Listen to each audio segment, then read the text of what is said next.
네, 2023년 11월 13일 이정훈입니다. 내일 11월 14일이 박정희 대통령 탄신일입니다.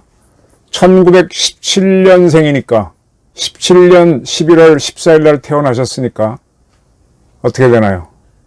23년이니까 106주년인가요? 네, 그 정도 됩니다. 어떻게 기념식을 하는지 모르겠습니다. 경북도에서는 행사를 하겠죠. 네. 박정희 얘기를 왜 꺼내느냐? 저는 지금 제가 봤을 때 지금 집권당이 상당히 위기인 걸로 보입니다. 이 위기를 박정희 대통령이라면 어떻게 돌파할까 하는 생각이 들어서 박정희 탄신일을 거론해 봤습니다. 지금 국힘당하고 윤석열 정부가 위기에 빠진 거는 왜 위기에 빠졌나? 여러 가지 원인이 있겠죠. 근데 저는 정보의 실패에 있다라고 봅니다. 정보의 실패. 이 정보의 실패는 사실은 문재인 정권이 빠졌던 건데 그것을 윤석열 정부도 답습하고 있다. 무슨 얘기인가 하면은 다른 분야에서, 다른 세계에서 똑같이 아전인수 판단을 하고 있다. 네. 문재인 정권은 임기 5년을 다 채우고 이제 권력을 넘겨주고 나갔고 그가 이끌던 당은 지금 의회에서 다수당으로 남아 있으니까 문재인 정부는 실패하지 않은 정부가 될 가능성이 크죠. 그리고 내년 총선에서 만약에 민주당이 또 과반수를 얻는다면 뭐 꽤 괜찮은 정권으로 기록될 가능성도 높습니다. 근데 윤석열 정부는 정권 교체를 했는데 소수당인 상태에서 정보의 실패를 하고 있고 그 다음에 내년 총선에서 진다면은 이건 상당한 큰 실패가 되지 않을까 하는 우려가 나옵니다. 정보의 실패 왜 나왔는지 우선 설명부터 드리겠습니다. 이스라엘을 보면 가장 좋을 것 같아요. 몇 차례 말씀드렸지만 이스라엘의 정보기관은 미국의 CIA처럼 국외를 담당하는 게 모사드, 그리고 국내 정보를 담당하는 게 신베트가 있습니다. 그거 말고 또 경찰이 있습니다. 경찰 정보가 꽤 셉니다. 이스라엘 정보는. 그래서 이스라엘 정보, 경찰 정보 중에 상당한 요원들이 가자 지구에 들어갑니다. 그래서 거기를 늘 가서 이제 휴민트 정보를 하죠. 우리나라도 지금 국가정보는 그걸 못하지만은 문재인 정부 때까지는 옛날 법에 의해서 국정원 국내 파트가 국내 정보 활동을 했죠. 신베트처럼. 그리고 경찰도 국내 정보를 합니다. 또 거기에서 이제 경찰이 거둔 정보를 국정원이 갖고 와서 사용하면서 하는데 사실은 경찰 정보가 훨씬 더 많았죠. 마찬가지로 이스라엘은 국내 정보기관으로 신베트가 있지만 또 경찰이 또 수사 말고도 정보기관을 갖고 있어가지고 가자 지구를 늘 정밀하게 살펴보았습니다. 그리고 이제 군 정보기관이 있죠. 우리나라도 이제 국방정보본부가 있고 그 밑에 37 부대, 국군정보사령부, 방첩사령부 등등의 정보 부대들이 있습니다. 이스라엘 군에서는 아만이라고 하는 조직이 군정보기관입니다. 군정보는 굉장히 많은 예산을 쓰기 때문에 매우 강합니다. 미국을 예를 들면 미국의 CIA, FBI 보다가도 미국의 DIA 산하에 있는 군정보기관이 몇 개더라. 미국의 정보기관이 그전에 16개라 그랬는데 요즘 19개인가 그렇게 치는데 그중에 절반 정도의 한 9, 8개가 군정보기관입니다. 그 군에서 갖고 온 정보가 대부분이 DIA로 집약이 됩니다. 이 DIA 정보를 미국 CIA도 사용하는데 이 DIA 조직이 CIA보다 FBI보다 훨씬 큽니다. 그래서 이스라엘은 아마이라는 군정보기관, 또 경찰정보기관, 신베트라고 하는 국내 정보기관이 있는데 이 3대 기관이 왜 10월 7일 날 하마스가 기습한다는 걸 몰랐느냐. 정보의 실패죠. 그러면 그때까지 이 하마스가 비밀 통화하는 걸 다 체크하고 있었는데 정작 때리는 걸 왜 몰랐느냐. 그러면 뭔가 속았다는 거죠. 속아도 이렇게 속을 수가 있느냐. 조금 더 지나면은 얘네들이 때린다는 정보가 있었다는 게 들어왔다는 걸 알 거예요. 공개될 겁니다. 근데 그거를 받아들이지 않은 거지. 제가 조직 생활을 늘 하면서 아, 사람들이 참 듣기 싫은 소리를 안 듣는구나. 아, 이거 하면은 이럽니다. 그러면은 아, 그거 불편하잖아요. 그러니까 안 들으려고 그러고 괜찮을 겁니다. 그러면 그 얘기를 듣는 리더들을 많이 봤어요. 또 아니라고 하는 사람들도 위험합니다. 그러는데 위험하다고 한 날 사건이 안 생기면은 너 틀렸잖아 하고 배척하기도 좋죠. 네. 그 신완이라고 하는 지금 가자에서 이 가장 강력파인 시나리를 풀어줬잖아요. 1대 1025인가 교환할 때. 그때 시나리를 믿었어요. 이스라엘 정보기관이. 그리고 그 후로도 믿었어요. 그게 완전히 실패가 됐습니다. 그 왜 이렇게 정보의 실패가 있었느냐. 오늘 아침에 조선일보의 남성옥 교수, 고대 통일학부, 옛날 북한학과 교수, 국정원에 있는 국가전략연구원 원장도 하셨던, 뭐 좀 개인적으로 아는 분입니다. 그분이 이 이스라엘과 미국의 정보의 실패에 대해 쭉 썼는데 상당히 흥미롭습니다. 그리고 남 교수의 분석에 따르면 이스라엘 정권 자체가 네타냐후 정권이 한 방향으로 달려갔다. 한 방향으로. 네타냐후에 대해서는 지금 독재를 한다 그래갖고 굉장히 많은 저항이 있었잖아요.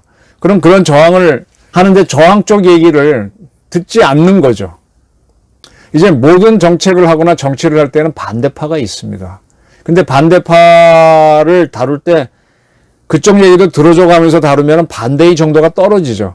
제가 이 갈등을 해소하는 우리 고려대학교 김영평 교수님한테 이렇게 개인적으로 들을 때 사회 갈등은 어떻게 풉니까? 그러면 갈등은 푸는 게 아니야. 절대로 못 풀어. 갈등은 제로화가 안 돼. 근데 반대하는 사람들 목소리가 50% 이하로 떨어지고 30% 이하로 떨어지게 관리하는 거야. 관리하는 방법이 뭐냐 그러면 그쪽 얘기를 들어주는 거야. 그 사람들 요구 조건 중에 일부를 들어주는 거야. 다 무시하면 점점 커지거든. 그리고 그 사람들이 뭔가 문제 제기할 소지를 없애는 거죠.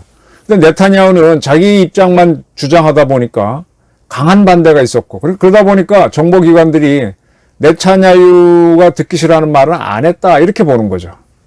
그래서 이스라엘에서 굉장히 유명한 역사학자인 하라리 같은 사람들도 사피엔스 쓴 사람도 네타냐후를 비판하게 되고 이러니까 네타냐후가 10월 7일 공격을 당할 때 아무도 네타냐후 총리를 깨우지 않았다. 이게 뉴욕타임스의 보도랍니다. 네타냐후를 언터처블이 된 거죠. 이와 비슷한 게 박근혜 대통령이 참 대화를 안 했죠. 그 대통령 사무실이 아니라 집인 관저에 주로 계셨고 거기에서도 그 문고리 3인방에 하는 친구들이 접근을 제한했죠. 제가 아는 많은 분들이 박근혜 대통령을 독대하기 참 어려웠다. 그럼 뭐 이렇게 문서로 달라 그러면 문서를 3인방에 나와서 받아서 갖다 드렸는지 아니는지 알 수도 없고. 근데 박근혜 대통령 그 안에서 그거 읽느라고 됐대잖아요. 근데 제가 늘 하다 보니까 저는 페이퍼 읽는 걸 굉장히 안 좋아해요. 워낙 많은 정보가 들어오니까 바빠갖고 글로 주세요 그러는데 글을 읽다 보면 요해도 잘 안 되고 강약을 모르겠어요.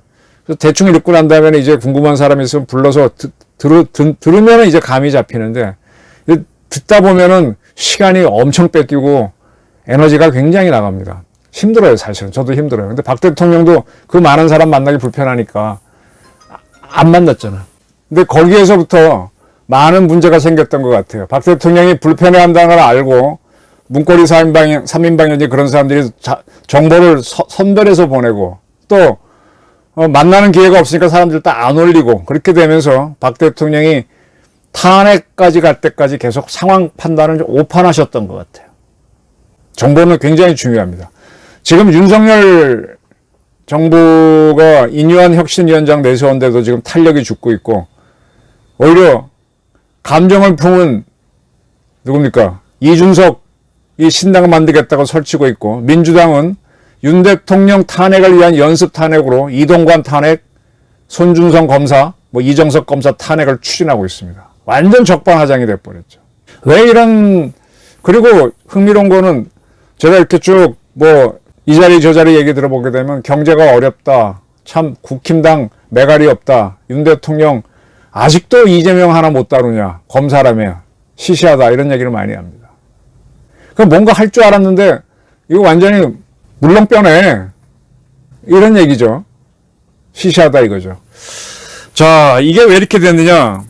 제 분석입니다. 저는 이 언론을 정치의 핵심으로 봅니다. 정치인들이 하는 핵심 말고, 정치 말고 국민하고 하는 정치는 언론으로 하는 겁니다. 근데 언론에 지금까지 홍보수석으로 김은혜 씨가 있었는데 진짜 존재감이 없었어요. 존재감이 없었어요. 언론을 어떻게 한다는 걸 잘 모르는 사람이었어요.